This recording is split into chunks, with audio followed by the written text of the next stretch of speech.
Hi everybody, welcome to the Gigabytes channel. Today's topic, sentence pattern.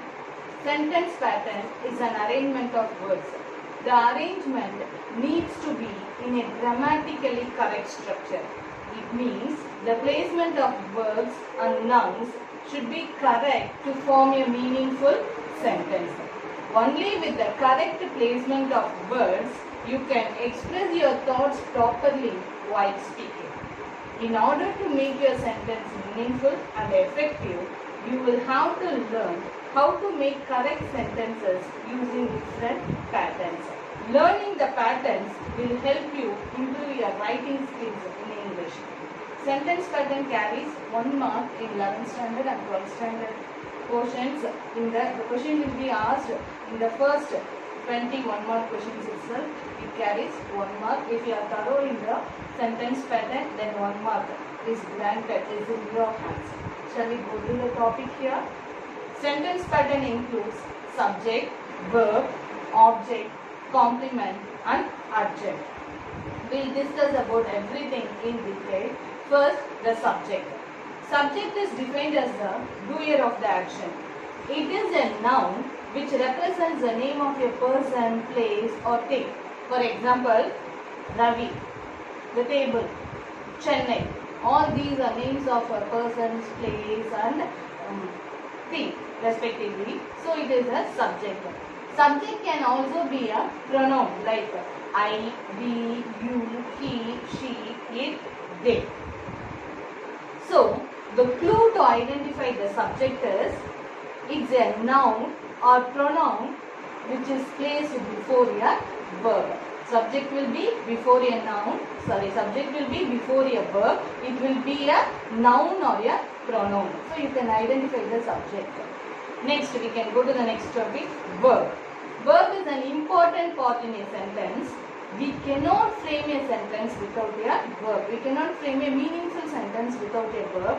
Verb tells the action of the subject, what the subject does. It tells the action of the subject. For example, dogs bark, birds fly.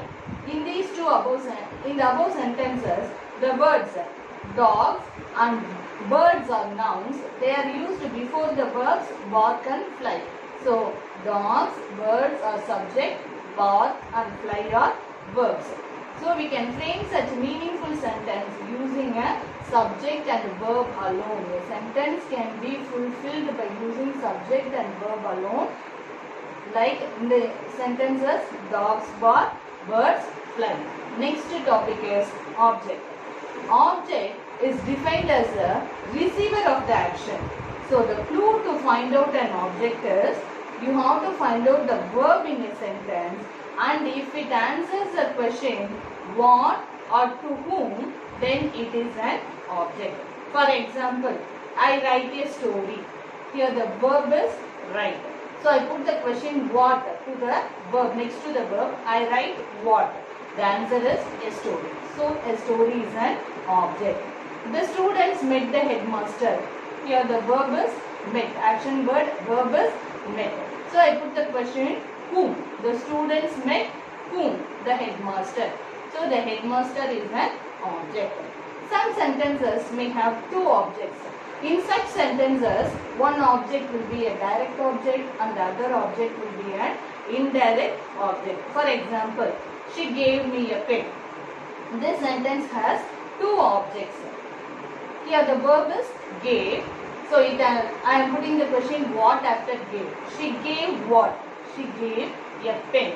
If it answers the question what, then it is a direct object. Here a pen is a direct object. The same sentence I am putting the question whom. She gave whom? She gave me. So it answers me. The answer is me. Me is an indirect object. So the word which answers the question what is direct object. The word which answers the question whom is an indirect object.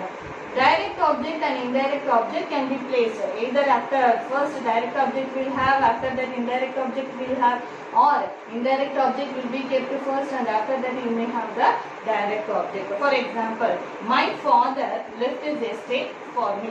In this sentence, Left is the verb. So my father left what? His estate. So his estate is a direct object. My father left for whom? For me. So for me is an indirect object. So the pattern for this sentence is SB DOIO. Next is complement. Complement comes after the subject and verb to complete the sentence. Mostly complement gives complete sense to the sentence. Without the complement, the sentence will not be complete. Mostly the complement follows the verb is, was, or, were, am, and some verbs like become, look, feel, grow, see, taste, smell, appear, begin, behave, remain. If the complement explains the subject, it is called as subject complement. For example, Chennai is the hottest city. So the word Chennai, you know, Chennai is the subject, is the verb. The hottest city, it explains the status of the subject. It explains how Chennai is. So it is a complement. That is complement. If it explains the subject, then it is called as subject complement. Here the hottest city is subject complement. If an object comes after the verbs like make, name, call, think, elect, find, prove, choose, appoint, consider, keep, prove, struck, paint, declare, approve, the words which comes after the objects will explain the object. So it is called as object complement. For example, we call him Hitler. In this sentence, we is the subject, called is the verb, we call whom? Him. So him is the object. After this Hitler, the word Hitler, it explains the object him. It tells about the person, him, isn't it? So it explains the object. So here it is the object complement. This subject complement and object complement I am explaining you for your better understanding, but for examination point of view, you need not mention whether it is subject complement or object complement. If it is written as complement, it's more than enough. You can just write it as complement, it's enough. Okay. Next is adjunct. Adjunct gives additional information in a sentence. Adjunct always answers the question how, when, where and why. For example, the sentence, the students are playing football now. In this sentence, subject is the student, verb is are playing. Are playing is the verb. It is in present continuous tense. Are playing is a verb. The students are playing what? It answers the question what? Football. So here football is an object. The students are playing football when? They are playing now. So it answers the question when? Now. So now is an adjunct here. The next sentence. She bought vegetables in the market. In this sentence, she is the subject. Bought is the verb. She bought what? Vegetables. So automatically vegetables is the object. Where? She bought vegetables. Where? She bought vegetables in the market. It answers the question where. So in the market is an adjunct. She walks faster. She is the subject here. Walks is the verb. As it is an action word, walks is a verb. She walks how? She walks faster. So it answers the question how fast is an adjunct. The boy is running across the playground. The boy is the subject. Is running is the verb. The boy is running where? Across the playground. So across the playground is an adjunct. Flights were delayed due to bad weather. So flights is the subject. Were delayed is the verb. Flights were delayed. Why? Due to bad weather. It doesn't mean that adjunct always comes only in the last. Adjuncts, they have the liberty to be in the front or in the middle or at the end of the sentence. For example, if I say yesterday he left the bus. Here yesterday is adjunct. It mentions the time. It is placed in the beginning of the sentence. So yesterday he left the bus. Here yesterday is adjunct. He is the subject. Left is the verb. He left what? The bus. So the bus is an object. He always comes late.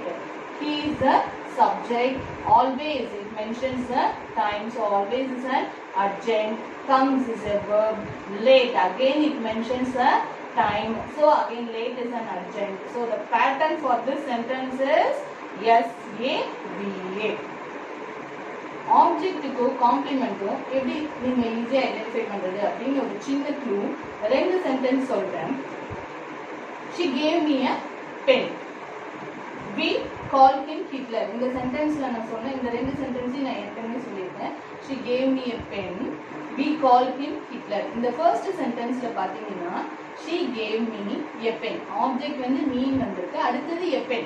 அதுவுமே object தான். Pen direct object, me indirect object. நீங்கள் அந்த me ஆப்ஜெக்டை consider பண்ணி அடுத்தது பார்த்தீங்கன்னா a pen அப்படின்னு ஒரு திங் தான் இருக்குது. இந்த ஆப்ஜெக்ட் வேற, டைரக்ட் ஆப்ஜெக்ட் வேற, இன்டைரக்ட் ஆப்ஜெக்ட் வேற.